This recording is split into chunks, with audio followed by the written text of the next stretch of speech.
Hello. I hope you can hear me okay. If not, please comment off to the side. I wanted to find out if everybody's okay. Uh, and as you know, there's an election coming up, and many of you have decisions to make.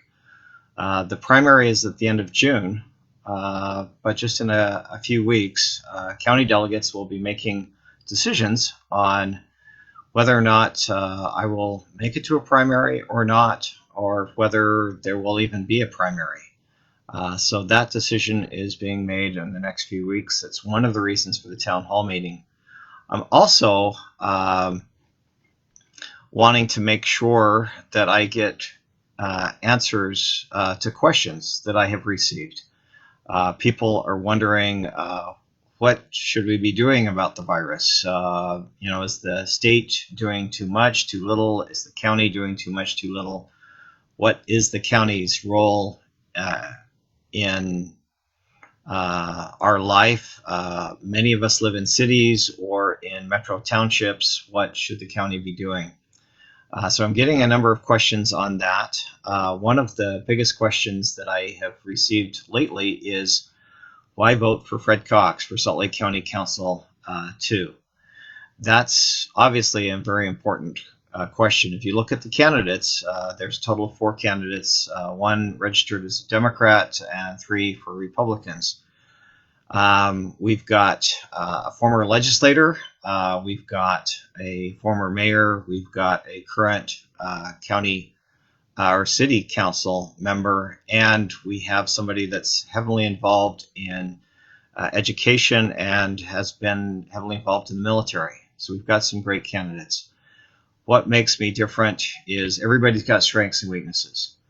I'm an architect. That can be good or bad. One of the things that the county council does is it deals with land issues having to do with ordinances, making decisions. A recent decision that the county council made had to do with a project proposed within the county outside of Harriman, Olympia Hills.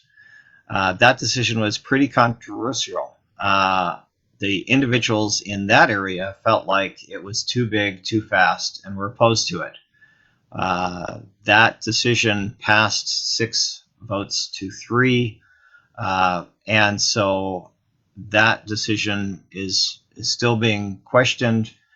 There was a referendum application filed for that, but with the current situation, I do not know what will happen. I proposed a compromise. I have experience dealing with development agreements, zoning ordinances, all of that. Experience designing and proposing mixed use, even in high density. And so I had a proposed compromise that was not adopted, and I only received comments back from 3 of the 9 members of the council. One of the things that we need is we need people to listen more. That was one of the reasons that I was heavily involved in the referendum, the tax referendum for Utah, the 2019 tax bill that passed in December. And I was the original sponsor, one of 5, to turn that in, to get that going. I was heavily involved in raising funds and having all those packets printed and working with a number of others, thousands of people, to get the 170, 180,000 signatures that we got. I was willing, in fact, I specifically asked for individuals that were liberal and conservative to work together. I saw a post recently that said, oh, it was just the Democrats that were opposed to that. Well, that's certainly not true. I wanted to let you know that we had individuals from all sorts of backgrounds helping that, signing on that, working together, and generally working well together. Obviously, there's going to be some exceptions to that.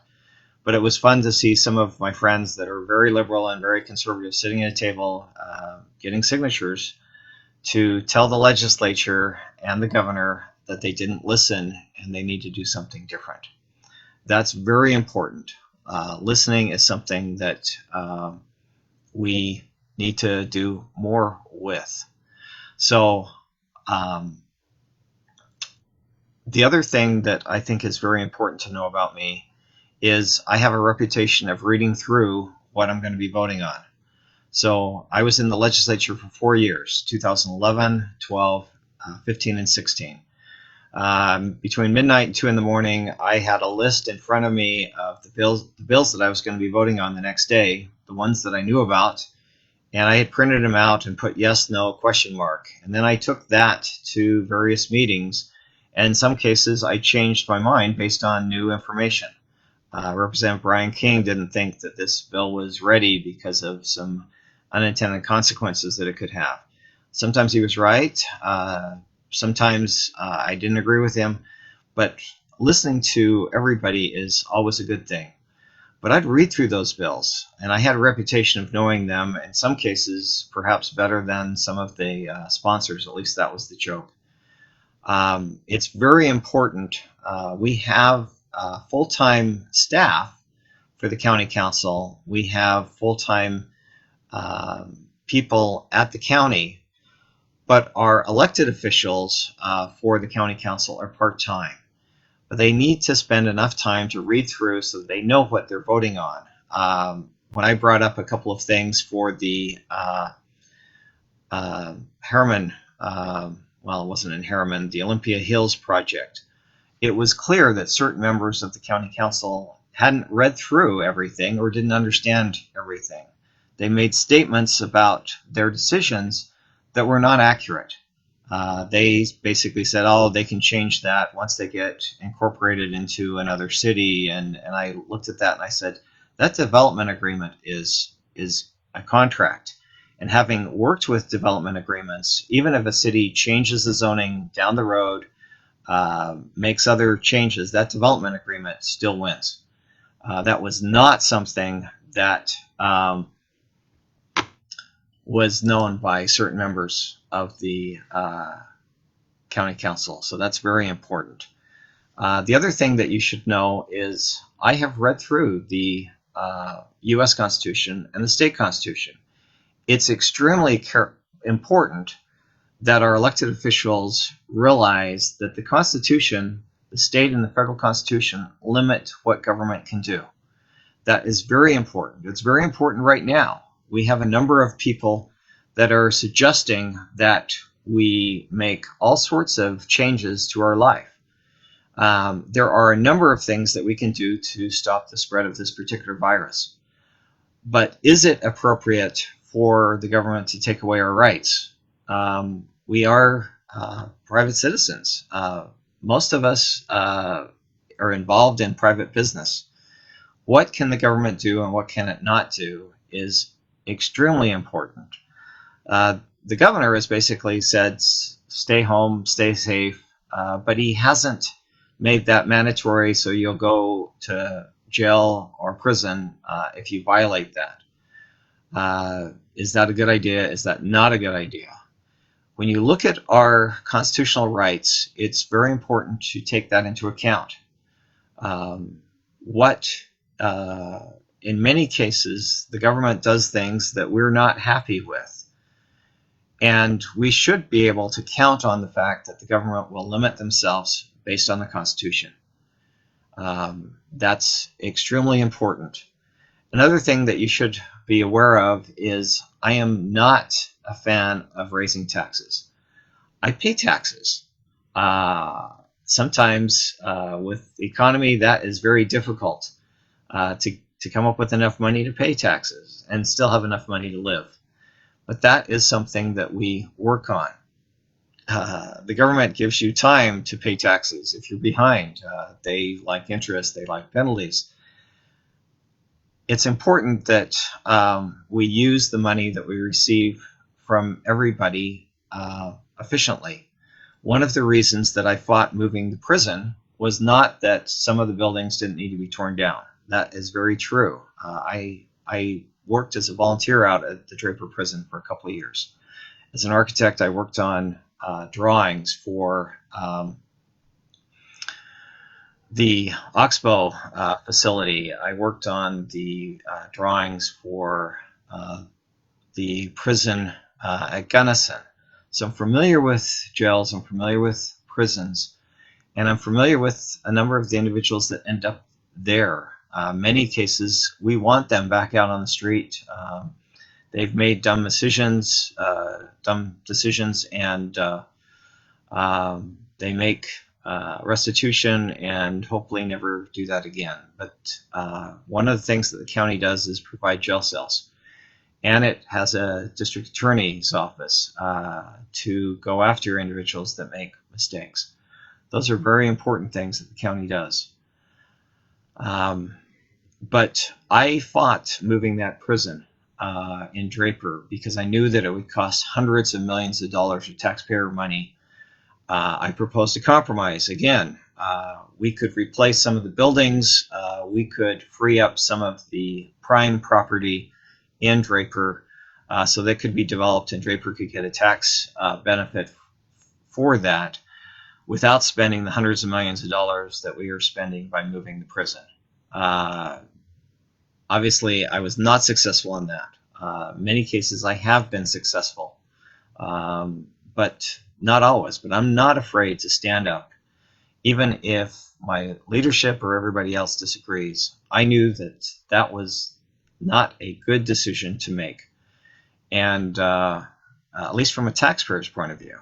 From a pure economic point of view, that can be debated.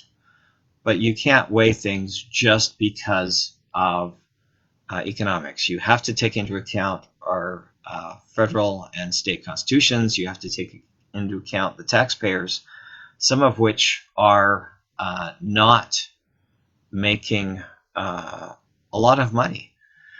With the tax referendum, I was, in some cases, almost put to tears because right before Christmas, we had people donating $5, $10, $15, $20, $25 to donate to print packets so that we would be able to get signatures. And they said, I am basically giving up my Christmas. I'm alone. I don't need a lot, but I'm giving up what I was going to spend on Christmas so that I can eat this next year. With what's going on with the virus, with the earthquakes and everything else, that referendum was huge because it put the legislature on notice. We had the signatures. They knew they had the signature. We had the signatures. And they opted to repeal that, and the governor signed that repeal because they didn't want us all showing up this fall mad at him and kick him out of office. Well, some of them still are not listening, and perhaps they need to be reminded of that this fall. So there's a couple of things about me. I originally got involved in politics. The first time I showed up to a caucus meeting was in 1980. I was going to be gone for 2 years. When I got my ballot overseas, I already knew that Ronald Reagan had won. It was too late for me to get my ballot, even though I'd signed up to get one. But I have voted ever since then. In 2002, I showed up to a neighborhood caucus meeting specifically because I wanted to have more choice in who showed up on the ballot. There were not very many people in my neighborhood that showed up to that. I was elected to be a state delegate, and I have been state delegate and county delegate a few times, quite a few times since then. It's something that's very important. I have stood up for our caucus convention system. When I ran in 2000, the end of 2010, when Ron Bigelow stepped down to be the state budget director, I spent 4 or 5 hours trying to decide whether to run or not for replacement. I only had $60 as far as resources of ink and gas and paper that I could spend. That's not a lot when you're going against other people. I was successful. I knocked on doors. I went to public debate meetings, and people realized that I had been following bills for years. I knew how to use the legislative session. I knew how to read bills. And I would find things that other people would not. And they voted for me because they knew that they needed somebody that was ready day one. So I was elected or selected on the 6th of January in 2011. And on the following Monday, I took office, and the following Tuesday I was in a committee meeting. That's important. That experience is important in Salt Lake County. Other people have said, well, were you planning on running for this office? That's why you were involved in the referendum. Well, I'm sorry, that's rubbish. In the end of December, I was trying to stop that bill. It passed when I realized they did not have enough votes to stop a referendum. They needed 2/3 of both houses. They ended up not getting 2/3 of either house because there were both Republicans and Democrats. All the Democrats voted against it, but a number of Republicans voted against the bill, and that made it subject to referendum. I knew that. I contacted some of my most liberal and conservative friends and asked them about the bill. No one liked it, and all were willing to help, and so that's what we did. It's also very important that you realize that I have an independent streak. That is important. Yes, I have a tendency to be conservative. I don't think the government should do everything, and I do not believe that we should be raising taxes when we've got other options. There's other ways of saving money. We could have saved a couple $100 million not moving that prison. That's some serious money. There's talk about a pipeline from the Bear River so that we will have enough water for the West Bench. There are other options that won't cost $1 billion or $20 billion, and we need to pursue those because that is huge, and it will make a huge difference to our valley. That's why you look at Fred Cox, because I am willing to get outside the box. I'm willing to talk to people that are smarter than me in various areas and find out how we solve some of the problems that we're facing. That's basically what an architect does. An architect just does drawings. I don't build the buildings. I hire engineers that are smarter than me, that know structural, that know mechanical, electrical, plumbing, all of these things. I call people that know locks better than I do to get information so that when I put the drawings out, it works. That's actually how I met my wife. I transferred into her drafting class. I had gone to the University of Utah and transferred to what's now Salt Lake Community College. And I met this gal that had a degree in building construction, engineering, drafting, design, and she had answers to some of my questions. Could you actually do that? She had the hammer, she had the shingle hatchet, she had the tools. She had some experience that I didn't have, and so I started asking her questions. It took a month, and I got her phone number. In a couple of months, I proposed. In a month, I got my answer back. But she wanted some time. That's a big decision, and I thought that's a good thing. That's important for you to know, that I am willing to listen to people from all sorts of backgrounds to get information. We live in a republic. Our representatives, whether it's being the legislature or the governor or the county council, need to be willing to listen to us. You may or may not agree with me on every issue. That is life. I kid that I don't always agree with myself. That's important for you to know, but you should be able to ask me why I voted for something. If you go to my website and click on my blog, and you go down to 2011, 12, 15, 16 in March, you will see a link to all of my votes in the legislature. Not everybody did that. That wasn't required. You can dig that information up, but I put it there so you can look and you can see I voted for a particular bill. Well, you didn't agree with me. Ask me. I might have to look it up. I'm not going to remember necessarily all the bill numbers.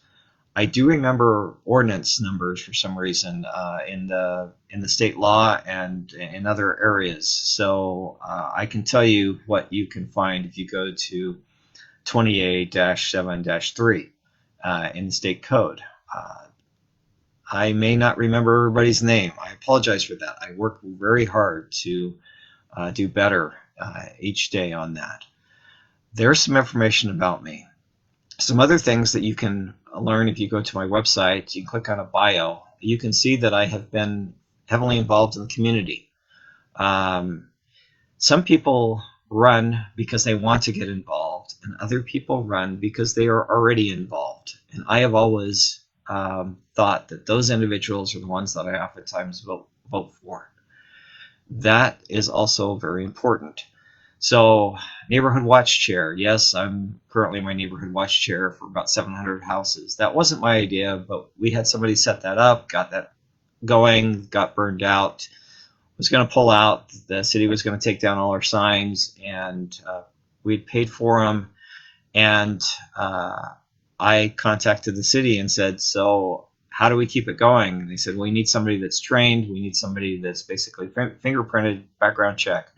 I thought, $15, I can do that. How many meetings do I have to have? What do I need to do? And I decided that's something that I can do. I've been involved in Rotary. I'm currently my Rotary Club president through the end of June. That's something that I've been involved with. We've been involved helping the community in a number of areas with our Rotary Club. And our Rotary Club is not very big, but it can do a lot of things by working with a lot of people. I've been involved in a number of other things. I've certainly been involved politically.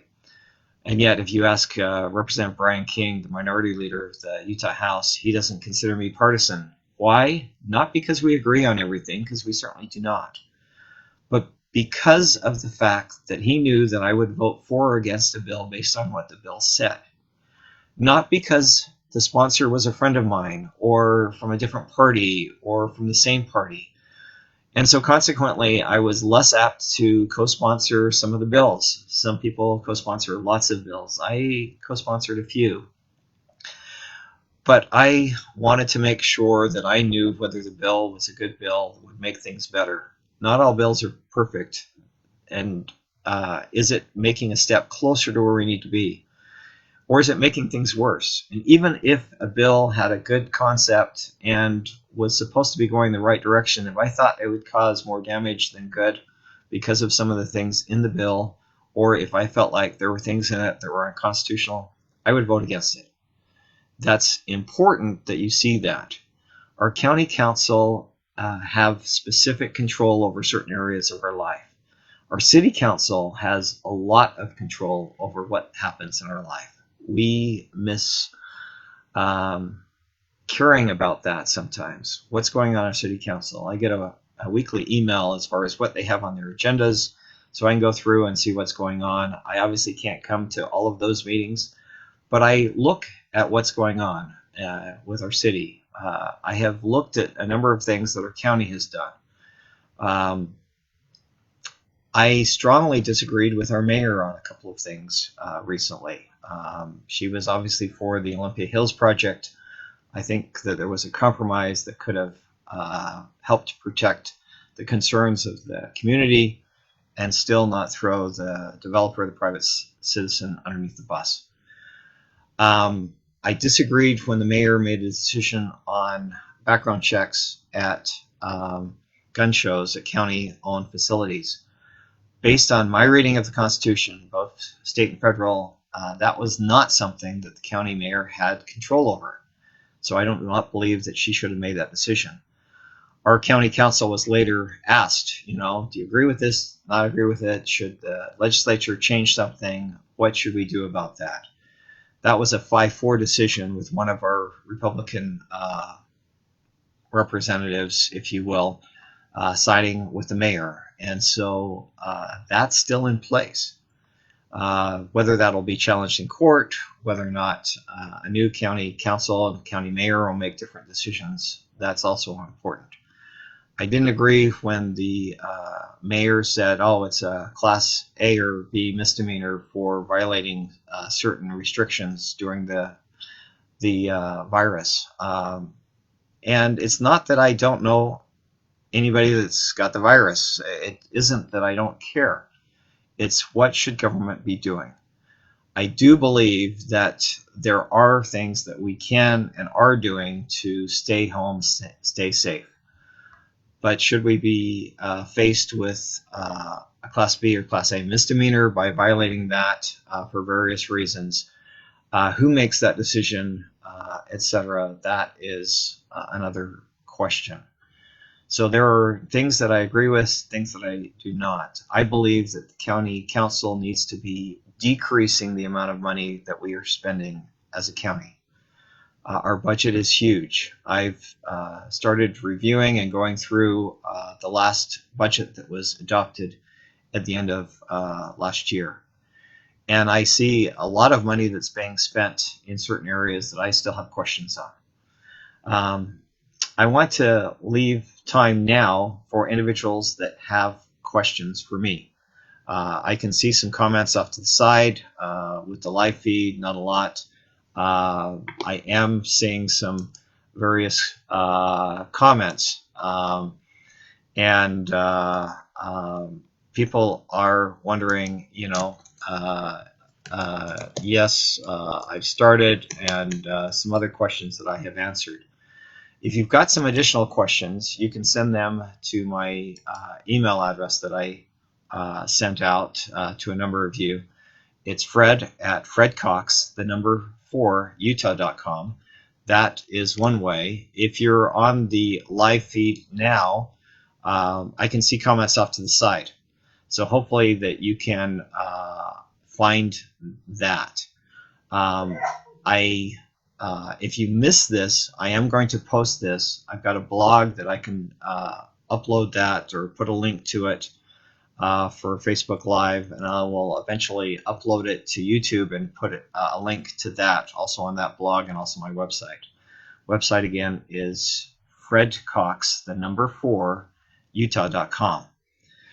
Some other questions that I am getting is, what do you know about earthquakes? I can tell you that they rattle me, both physically and to a certain extent emotionally. We have had hundreds and hundreds and hundreds of aftershocks over the last more than a week, and I am close enough to many of those that I feel them. Not the small ones, but we've had a number over, say, 2.5, 3, that I have felt quite strongly. Will I be an independent vote? Too many times it's about the party and not about the issues. I mentioned that earlier, and I believe that I will be independent to a point. I obviously am conservative, but it's the reason that I have voted the way I have in the legislature, looking at the bill, reading through the bill, and voting on based on what the bill was going to do, not based on who the sponsor was or the party of the sponsor. And in many cases, some of the Democrats really liked me because if they actually came up with something that I agreed with, and they do on occasion, I would support it. I would speak for it. I would vote for it. So as an independent vote, yes. But in some cases, we've had a couple of swing votes in our county council currently. And those members, in some cases, have got us tax increases. And I am not quick to get tax increases. So if you're looking for an independent vote to favor tax increases, that's probably not me. How can Salt Lake County improve relationships with various cities and townships? Always looking for improvement. Thanks, Fred. Again, part of that other question, I don't want to, and I'll come back to this one. Independent means that I will look at the issues. If I can come up with a solution, a win-win solution, I'm going to vote for that. But yes, there will be times that I will be voting for or against certain things, and you may find that other Republicans do the same thing. But it's on issues, it's on principles. I'm not a rubber stamp. Salt Lake County can improve relationships with various cities. I know recently I went to the Copperton Metro Township Council meeting. That was fun to go to. It was interesting to see what they were doing. I did something similar by going to a Kearns Metro Township Council meeting. I will continue to go to as many of those types of meetings as possible.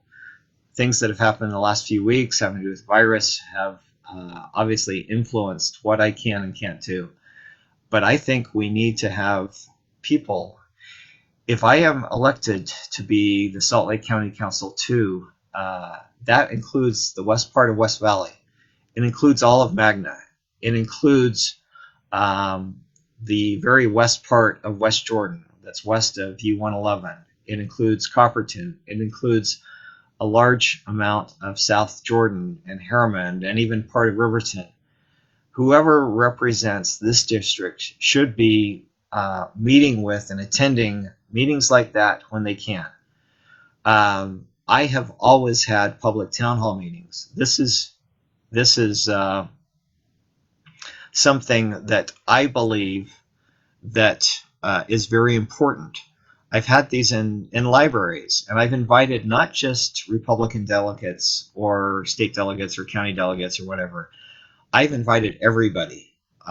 Even these events now, I have sent hundreds of emails and put these out publicly so that other people would know whether they're Republican or Democrat. I contacted somebody, said, I'm no longer a delegate. I said, you still vote. You still matter.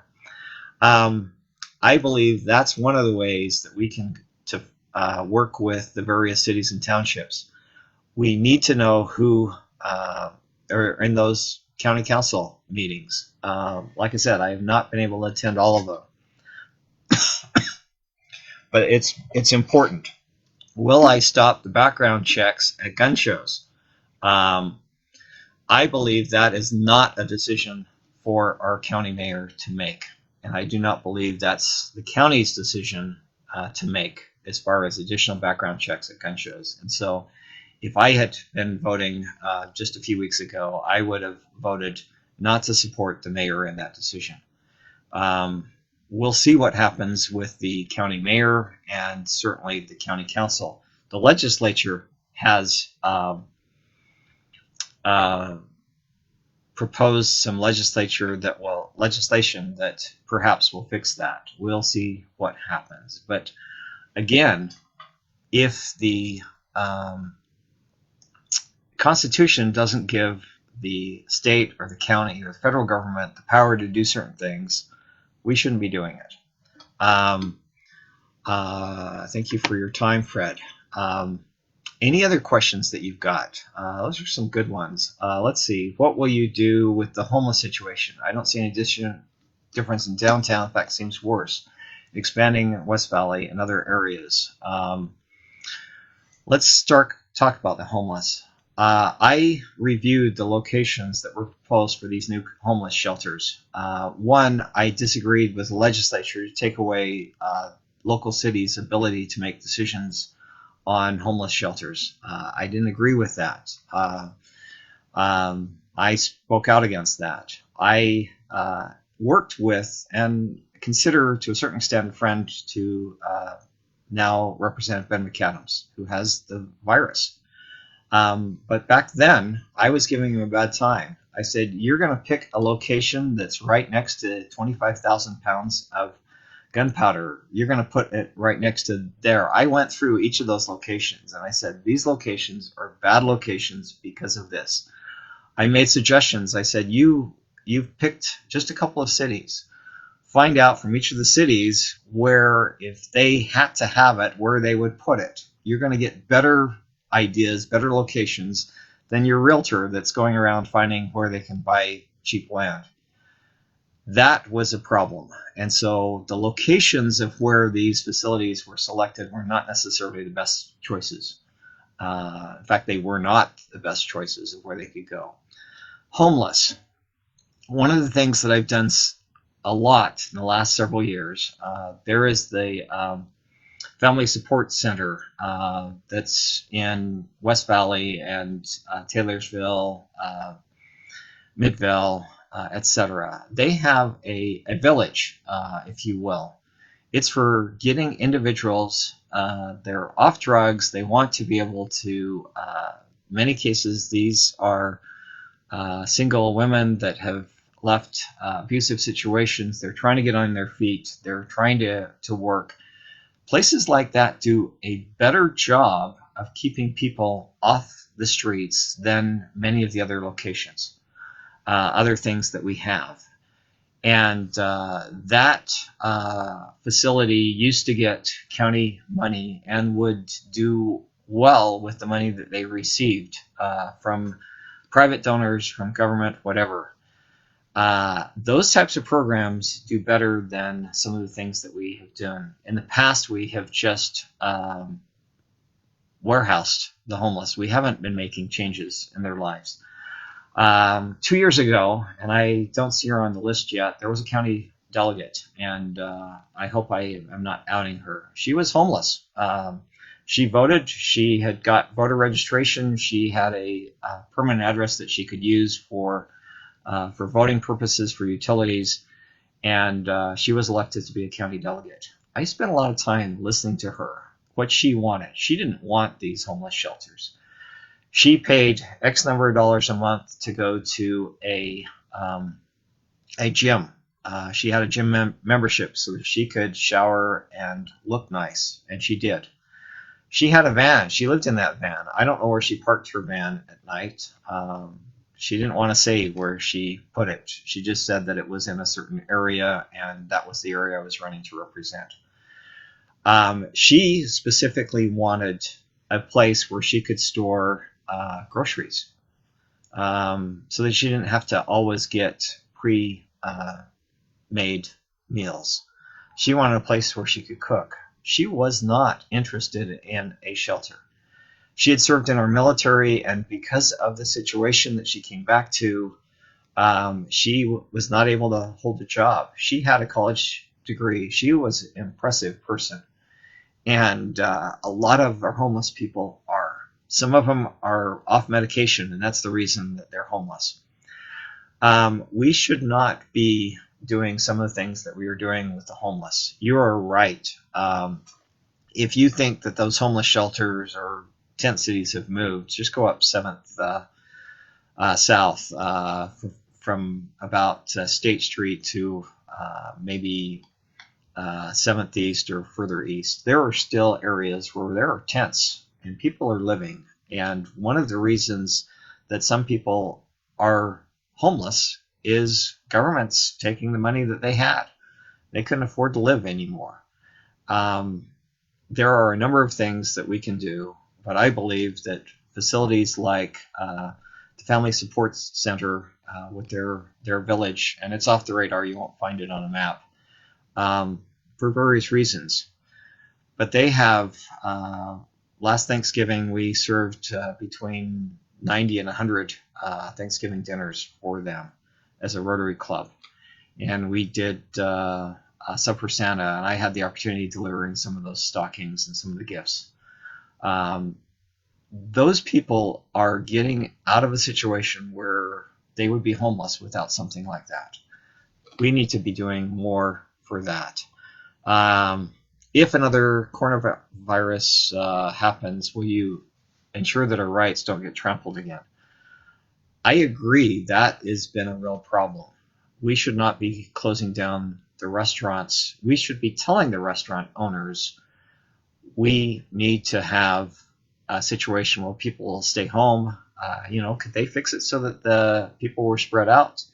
Could they make the decisions on how they're going to handle that based on certain guidelines and what we need to do? We shouldn't be closing down a whole bunch of businesses. We have dentists that we're going to be putting in crowns. Do they put the crown in or not? There's lots of things that we can do. People generally are aware of the situation. There needs to be leadership, and there needs to be specific direction. This is very, very serious. When the H1N1 happened, which is a different type of virus with different ramifications, but we had far more people die from that virus. We didn't take away our rights. So I got the H1N1. I went to a Thanksgiving dinner, and there was 18 people there. I thought only 9 got it. I found out much later that there was only 3 that didn't get it. So it's very catchy. That wasn't fun, but norovirus, as far as I'm concerned, is worse as far as how it affected me. We do not want people that are dying, But we also don't need kids in grocery stores purposely coughing and scaring people. That's not the way to solve things. But yeah, the government should be providing leadership. Closing down the county libraries, that could be a county decision. Closing down somebody's private business, that's another decision. And so I'm not quick to go the direction that we have. I understand what you're saying. No one wants to be homeless. Shelters in the area. When the mayor in the southern part of the valley said to locate one of the shelters there, and there was public outcry, we need to address the issue. Let's see. Not relocate the shelters. Will you help solve the issue? I spent a bit of time on this. I know something about that. I have certainly talked to individuals that are homeless. Again, I spent a couple of years as a volunteer at the prison. Some of the homeless end up there for various reasons. And I do not believe that we've solved some of the decisions that they've tried to solve. I think that there's other ways. Instead of just shelter first, which has been our motto, if you will, as of late, I think that's the wrong direction. And we need to do something more like Family Sports Center and some of the other groups where we're helping somebody get out of that situation and not just and that's, I understand that's what they're going to try to do, but the properties that they got based on the number of people that they were going to put in there weren't even they were higher density than even an assisted living center that I've designed. So I think that there has been some major mistakes made, and hopefully I am willing to work on that issue. I know it's a problem, and I still see homeless people even in the areas that I work or drive or I'm in. People go past my house periodically. If you're looking for somebody that's got lots of money with a big house, I'm not your candidate. Sorry, I'm just not. For the last 20 years, I've been helping small businesses. In many cases, these were restaurants, and these owners, I've done some franchise work, but I have not. A lot of the people that I've done work with have never had a business like that before. They didn't have the resources, and I helped them get a business, a building permit so that they could get open and get a business license. And so I am very sensitive of what the government is doing at this time. That is important. Because of that, and because of a lot of the clients that I've had over the last 20 some odd years, I haven't had a lot of money. A little over a year ago, I had someone contact me that's a contractor and an architect.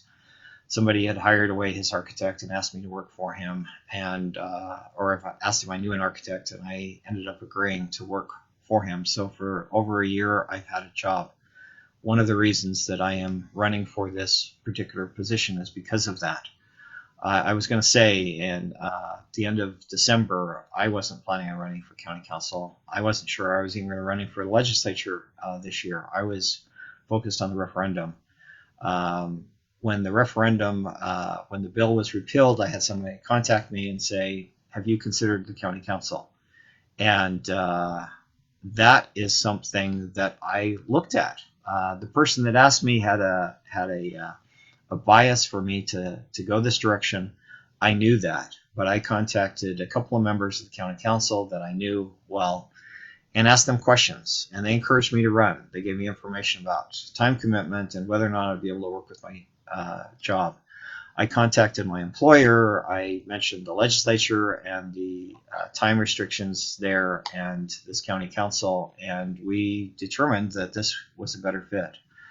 That's one of the reasons I'm here, but the other reason that I'm here is it became very obvious to me that we need people in the county council that have areas of expertise. We've got different people there it's part-time, but we don't have somebody that has the background that I have, dealing with the ordinances, dealing with the zoning issues, dealing with the development agreements that the county council gets involved in. That's one of the things that has been missing and is still missing. I appreciate your support. Looks like I think I've got through all the questions that people have asked me. So this is probably long enough for right now. I am still available. I sent an email to a number of people with my home address and phone number. It's a landline. I realize that's a pain. You have to actually call, but that's what I made public. I didn't get a burner phone that I could give out to people and they could call me for a while and then I disappear after I got elected. I kept that landline public for 4 years in the legislature. I anticipate keeping it public for the 4 years being in the county council. I'm not going to hide. If you don't get a hold of me, keep trying, send me an email. That's always a good way to get a hold of me. And I will read through my own emails. It doesn't mean that I won't have help so I don't get lost, but I will. I did that in the legislature. A lot of people had interns read through their emails and answer them. And even though I had an intern, I had them involved in other things. I answered my own emails. If I can do that here, I would like to, because I learned a lot from reading through those emails. I learned a lot by having public town hall meetings that anybody could come to. Didn't matter their background as far as politics or everything else. Always I ask is respect. You're going to agree with me or you're not. We can talk and I can learn, and I can learn why you believe the way you do, and you can learn why I'm thinking the way I am, and I may change my mind based on new information. Thank you again for your time. Have a great day. Be safe. Be smart. We don't want more people dying from this virus. But we also don't want government running our lives. Thank you. Bye.